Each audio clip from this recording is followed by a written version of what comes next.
আসন্ন বিধানসভার উপনির্বাচনের দিনক্ষণ যতই এগিয়ে আসে লক্ষ্য করা যাচ্ছে কুড়ি বক্সনগর ও তেইশ ধনপুর উভয় কেন্দ্রে সিপিআইএম দলের নেতা কর্মীরা ঝাঁকে ঝাঁকে প্রচারে বেরিয়ে পড়ছেন। লক্ষ্য একটাই, বামফ্রন্ট মনোনীত সিপিআইএম দলের ধনপুর বিধানসভা কেন্দ্রের প্রার্থী কৌশিক চন্দ্রকে এবং বক্সনগর বিধানসভা কেন্দ্রের প্রার্থী মিজান হোসেনকে বিপুল ভোটে বিজয়ী করার আহ্বান জানিয়ে বাড়ি বাড়ি ব্যাপকভাবে প্রচারে নেমেছেন শেষ মুহূর্তে দলের তরফ থেকে।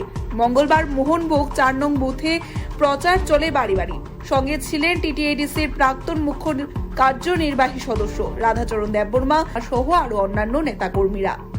এদিকে একই দিনে বক্সনগরের বামপন্থী প্রার্থী মিজান হোসেনকে সঙ্গে নিয়ে প্রচারে বেরিয়ে পড়েন সিপিআইএম সুনামুড়া মহকুমা কমিটির সম্পাদক রতন সাহা, বিধায়ক শ্যামল চক্রবর্তী, মহকুমা সম্পাদক মণ্ডলী সদস্য নারায়ণ চক্রবর্তী সহ আরো অন্যান্য নেতৃত্বরা।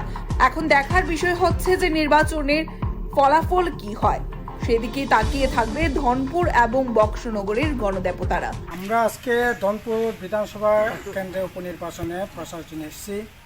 আমরা কিছু পাড়া ইতিমধ্যে বাড়ি বাড়িতে ভোটারদের সাথে দেখা সাক্ষাৎ করলাম, কথাবার্তা বললাম। সেখানে তাদের যা কথাবার্তা শুনলাম, তাদের মতামত যা শুনলাম, এতে আসলে এই বিজেপি আইপিএফটি জোট সরকার আসার পর মানুষের মধ্যে ভয়ঙ্কর ধরনের একটা আর্থিক অবস্থা আমরা লক্ষ্য করছি। এখন বামফ্রন্ট সরকার থাকাকালীন যা রাবার বাগান টাগান কিছু করেছে, এছাড়া আর্থিক অবস্থা উন্নয়নের জন্য কোনো ধরনের কার্যক্রম হচ্ছে না। রেগাতে এখন গড়ে 13-14 দিন হচ্ছে, তাও ঠিকমতো বিল পাওয়া যাচ্ছে না।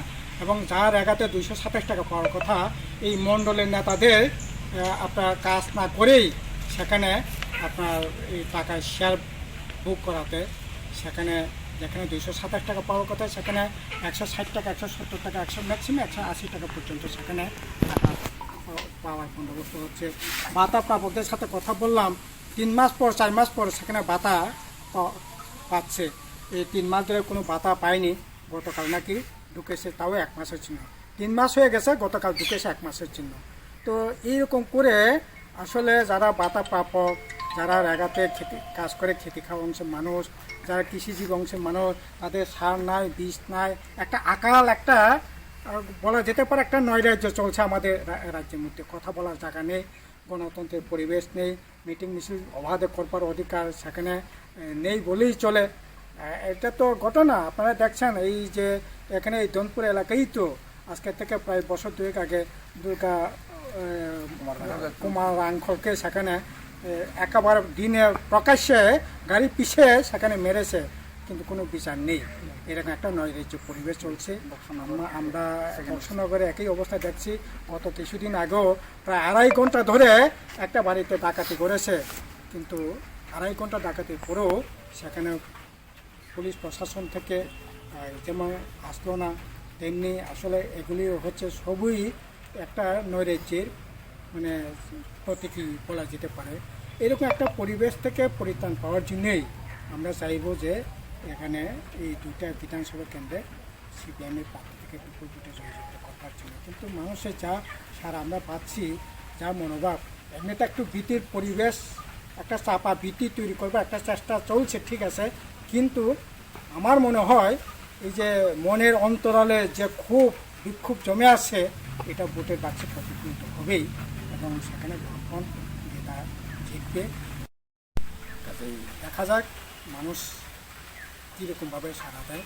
তবে গোটা দেশে এখন যা চলছে, আমাদের রাজ্যে যা অবস্থা চলছে, বেকার ছেলে মেয়েদের চাকরি বাকরি কোনো ধরনের এখন সংস্থান হচ্ছে না। এরকম পরিস্থিতিতে আসলে হয়তো বা এই 2টা আসনে জিতে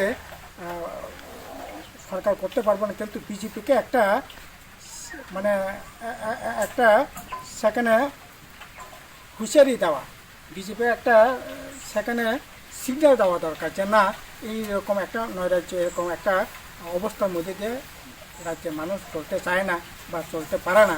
এটার জন্যেই এই ভোট অত্যন্ত গুরুত্বপূর্ণ ভোট।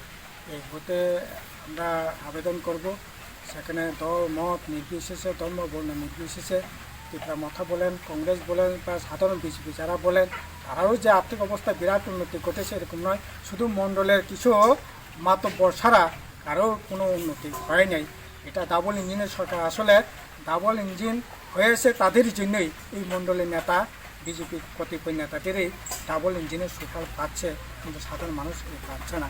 কাজে এই ডাবল ইঞ্জিনকে যে কোনো মূল্যে দুর্বল করা সরানোর যে উদ্যোগ গোটা দেশে চলছে, এখন থেকে এটা জয়যাত্রাটা শুরু হোক। Bureau report, Tripura news 8। মশলার দায়িত্বে হাম্বাই গ্রুপ, গুণমানে সেরা, রান্নার ভরসা। হাম্বাই গুরু মশলা সম্পূর্ণ প্রাকৃতিক, অপার গুণ ও উপকারিতায় পরিপূর্ণ। হাম্বাই গুরু মশলা। যদি কেমিক্যাল ফ্রি, কালার ফ্রি, প্রকৃত স্বাদের মশলা খেতে চান, তবে আপনার রান্নাঘরে চাই হাম্বাই গুরু মশলা। রান্নায় শুধুমাত্র তোমাকেই চাই হাম্বাই গুরু মশলা।